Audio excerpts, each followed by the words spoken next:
ubutumwa twari duhawe n'Imana uwo munsi hatangiriyeho udiyakoni mukuru aho ngaho waje kumureba yaratubabaje abantu bose mwaratabaye nuko asa n'ubiburiye abandi n'abandi bakomeza kugira n'abandi b'abakozi abadiyakoni n'abaririmbyi benshi baragenda kugeza kuri uyu munsi wa none aha kuri iri torero rya Gatuza turi kumwe n'abantu babiri hano ubona uyu Marie Claudine n'uyu Jean d'Arc aba nabo bari abakozi ba hano bari abakozi b'Imana bakorera hano kuri iri torero ubona bagiye bakurikiranye ni amagambo akomeye cyane kugira ngo tubisobanure. Ubu turaza gutera haleluya birashoboka ko bamwe bashobora kuyumva bakayanga kandi bakavuga ngo amen abandi birabagora. Ni ngombwa ko tuba dufite ayo matamperama yombi kuko abari mu buryo bwo kwizera bari mu murongo wo kwizera bafite ibyiringiro n'impamvu zabyo bo bashobora kuvuga ngo amena barakoze mwami Yesu. Hari n'abandi batabasha kubivuga ariko uko byagenda kose twabyemera tukabivuga turi imbere y'igikorwa gikomeye cy'umuteguro w'Imana kitabasha guhinduka.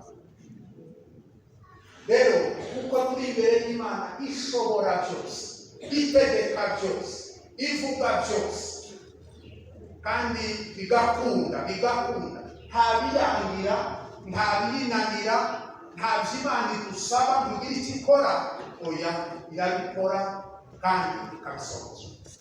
Kubera iyo mpamvu rero bagombye kuyumva cyane ivuze ndetse tukanayizera tukabaririza uburyo bwo kuyizera no kuyemera no kuyikorera kuko n'ibifite byose mu biganza byayo.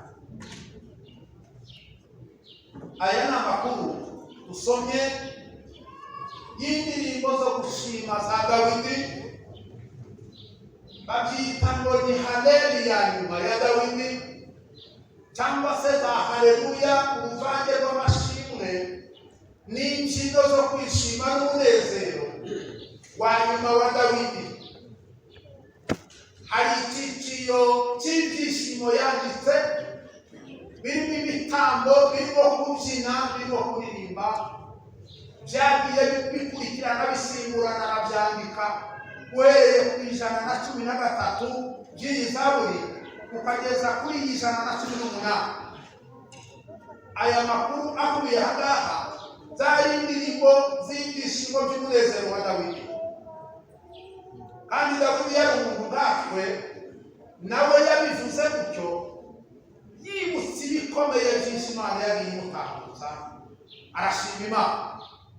Byari n'ibipfu byari n'ingorane byari no kurwara byari n'imiruho bikomeye. Izi ni haleli rero ziwe tuzisomye kugira ngo turusheho kuziyumvisha. Yerusalemu ni umurwa w'Imana. Yerusalemu ni umurwa w'Imana. Umurwa w'Imana niko tujya turirimba niko tubisoma. Hari iwabo w'Imana mu gihe cy'isezerano rya kera. Hari iwabo w'Imana niho yari ituye yari yarabwiye Abisirayeli ko ishaka kuzaba Yerusalemu kandi iravuga ngo kuko ariho ntoranije mu yindi midugudu mu zindi ntara zose za Isirayeli. Aravuga ngo ni Yerusalemu niho nshaka ko hazambera igitaro cyanjye. Dawidi nawe ngo yumve ko ari uko bimeze ahitamo ko ariho azubaka n'inzu y'Imana. Aragenda avuga ku rusengero rw'Imana arabitegura ati naha niho nanjye shima ndashaka ko Imana yanjye izagira aho itura kandi ikaba mu nzu yayo nziza inejeje. Dawidi amaze kubitegura gutyo ariko si we wabikoze. Imana iramubwira ngo Dawidi mushimire icyifuzo kuko Dawidi yari afite iwiwe i Siyoni. Yari atuye ku gasozi k'i Siyoni gategeranye karebana na Yerusalemu rwagati. Ariko ahitamo kujya kuri ako gasozi k'i Siyoni aragenda hubaka igicumbi cyiwe inzu yiwe aho ngaho hari mu cyicaro cy'ibwami. Amaze kubaka inzu nziza zari zifite materiyeri nziza cyane z'ibiti byiza by'ibisagavu n'inyerezi Lebanoni. Arahayimbisha haba umurwa mwiza wa Dawidi w'i Siyoni. Aragenda aravuga ati ariko ko nkuri ahantu heza cyane hashimishije hafite icyubahiro kingana gutya, uwabimisega mu mwami w'Isirayeli wazaba he kandi ntitubasha kubana hano iwacu. Aravuga ngo reka ngende kubakire hariya i Yerusalemu hagati. Aragenda ahitamo aragambirira ngo azubakire Imana hariya. Ndetse aragenda agira amakoperasiyo kuko ari umwami, agerageza kuvugana n'abami bari bazengurutse b'abanyamahanga ariko bafite ubutunzi bwiza butangaje, amabuye meza y'agaciro za zahabu n'ifeza n'ibiti byiza bikomeye by'imisagavu n'ibindi biti by'imishita n'ibindi byose byiza bishimishije. Aragenda agirana amasezerano nabo, baramukunda, yari umwami w'igitangaza, bagirana amasezerano. Ariko Imana iramubwira ngo mushingiye ko batekereje kuzanyubakira i Yerusalemu. Ariko arangije aramubwira ngo ntabwo ari wowe uzubaka, ariko nkwemereye ko iryo sezerano rizasohozwa kandi rikazasohozwa n'umuhungu wawe. Kandi kubera iyo mpamvu uzabura umuntu wicara ku ntebe y'ubwami uhereye none ukazageza iteka ryose. Ibyo ari gusezeranya. Dawidi arishima amaze gukora ibyo yagombaga gukora byose. Hariya umwanditsi w'igitabo kizakozwe n'intumwa biravuga ko amaze gukora ubushake bwose bw'Imana ngo aragenda n'abarasinzira asanga abasekuruza. Bibiliya iratubwira ngo Salomo niwe wubatse inzu y'Imana, arayuzuza arayitaha. Agezeyo umunsi wo kuyitaha, ndaza kugeraho dusomye aha ngaha, amaze kuyitaha umunsi wo kuyitaha ahamagara Abisirayeli bose n'ingeri zabo zose, arabazana abanyacyubahiro bose n'abagwizatunga n'abatunzi bose bo mu isi baraza barahagera. Bahashyitse rero bashima Imana. Muri uko gushima Imana ahaterwa isengesho. Aravuga ngo Bwana nyir'ijuru, ngo nibutse amasezerano bakoranye n'umukambwe wanjye Dawidi ubwo yagusabaga uzakubakira inzu, ariko ukamubwira ngo si muzabikora bizakorwa nanjye. Wancaga ikimwa, ariko ndagushimiye ko amasezerano yawe yasohoreje. None duteraniye mu nzu yawe umunsi guhera none, ubwo tuzagira ibyago by'uburyo bwose, ubwo tuzahura n'intambara z'uburyo bwose, ubwo tuzabona amapfa aturutse mu nzara n'amazuba, ubwo tuzagira ibibazo byose uko bizadutera, ngo tukaza tugahagarara muri iyi nzu yitirirwa izina ryawe, tugahamagara izina ryawe. Ngo Mana, tugapfuka amatwi yawe n'amaso yawe uzayahindurize kuri twe, uzatwumve uri mu ijuru. Imana iramubwira ngo Salomo, ibyo usabye byose kuko naguhaye umugisha hariya kuri uriya musozi wa Gibeyo, ngo niko nzabuguhera no muri iyi nzu igihe cyose uzahamagara izina ryanjye. Imana iramwumva, iramubwira ngo byose nzabikora. Imana iraza ikura i Yerusalemu. Bibiliya yatubwiye ngo mu gihe cya Dawidi ibyo bitaraba hari ihema ry'ibonaniro. Iri hema naryo ryari ryiza, ryari ryubatse mu buryo butangaje, ryari n'iry'agaciro kadafite uko kagerwa uhereye mu bihe byose. Ibintu byari bigize ihema byari ibintu bikomeye. Igihe rero kigeze Dawidi ngo yibuka amateka y'Abisirayeli n'ayiwe, arabyibuka atangira kuririmba izi ndirimbo zirimo amashimwe n'amasengesho no gusenga n'ibitambo byose. Twasomye hano iyo Yerusalemu yo mu kuyubaka, kuko Dawidi yari yarayubatse, yayishyizemo amarembo 12. Bibiliya itubwira ngo yashyizemo amarembo 12, kandi hari irembo rya mbere Nehemiya nawe arayavuga yose. Ahera ku irembo rya mbere ryitwa ngo ni irembo, Nehemiya we yabyise ngo ni irembo ry'intama. Ariko Dawidi na Ezekiyeli mu buhanuzi bari bararyise ngo ni irembo ry'ubwami.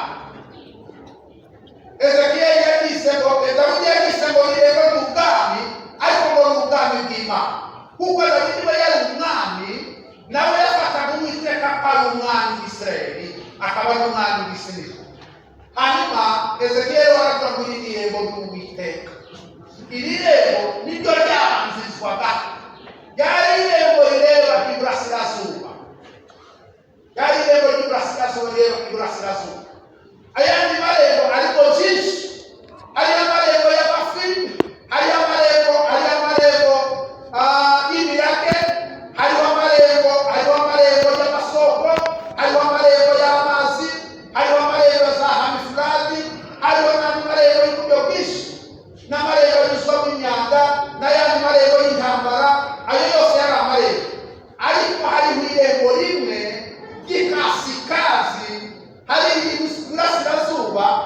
niryo ryitwaga irembo ry'intama, ni naryo ryitwaga irembo ry'ubwami, ni naryo ryitwaga irembo ry'Uwiteka.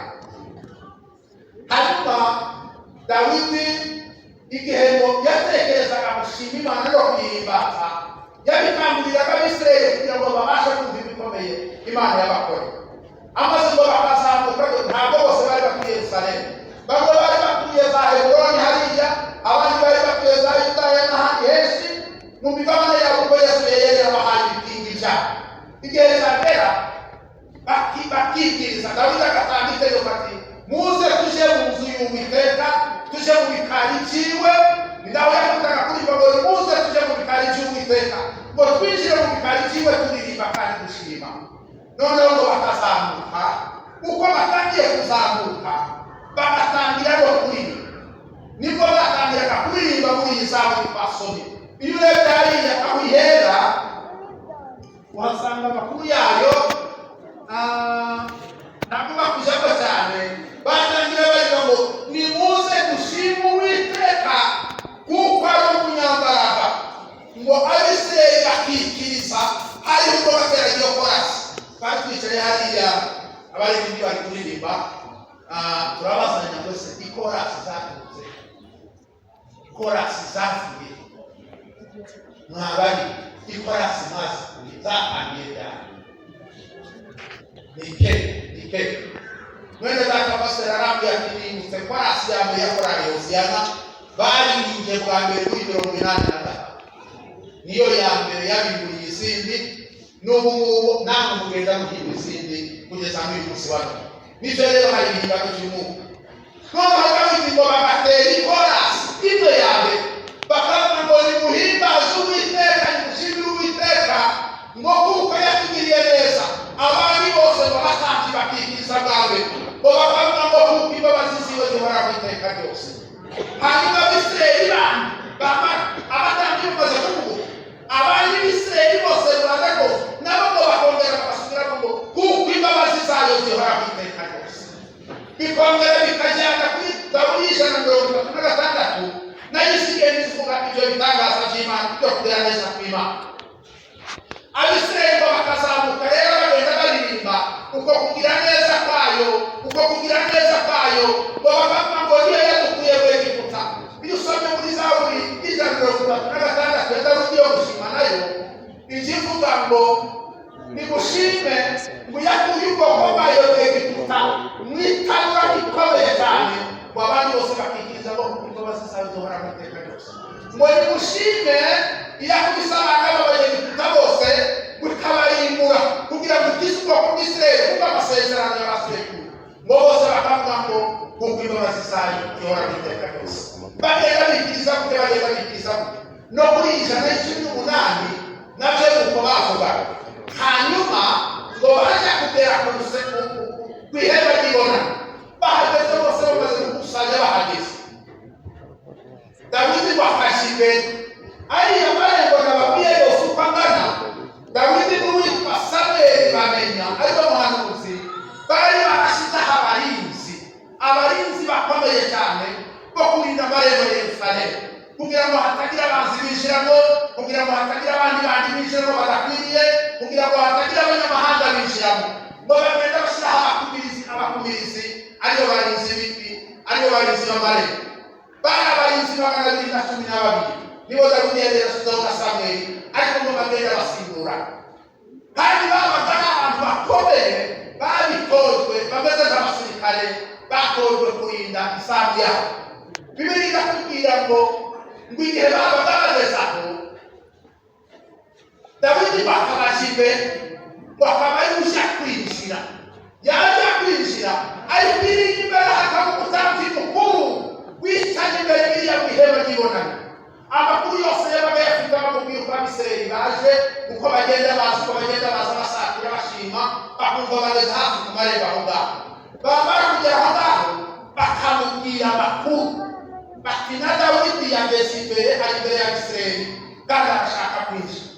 Ngo umwami utambye mukuru agahaguruka ngo agategeka ngo nimugende mwugurura amarembo mwiyugurure cyane kugira ngo umwami ukomeye w'Abisirayeli yinjire. Bakagenda ngo bagakingura. Dawidi ngo yinjira gutya bamaze kwinjira umukumirizi mukuru niwe wabagaho ngaho ariwo umukumirizi mukuru witwa Shalomu. Shalomu yari umuntu ukomeye cyane, maze ngo yinjira gutya Dawidi yinjira ngo Shalomu akamubwira ngo urakaza neza Mana, akamubwira ngo iri rembo winjiye ngo ni irembo ry'abakiranutsi ngo kandi abakiranutsi nibo bazakomeza kumurika. Haleluya. Niko twasomye Dawidi aravuze ngo kandi iri rembo ureba ngo ni irembo ry'abakiranutsi kandi abakiranutsi nibo bazakomeza. Cyane cyane uyu nguyu mureba mukandanga cyane. N'uyu nguyu yategura Mariya Claudine abandi bakiri kumwe na bazamutse wa munsi ubwo nari mberutse hariya naramurereje hariya kwa muganga ndamwegera ndareba Claudine ntabwo yumvaga ntabwo yarebaga n'abantu bakatukishaga n'ahantu gusa.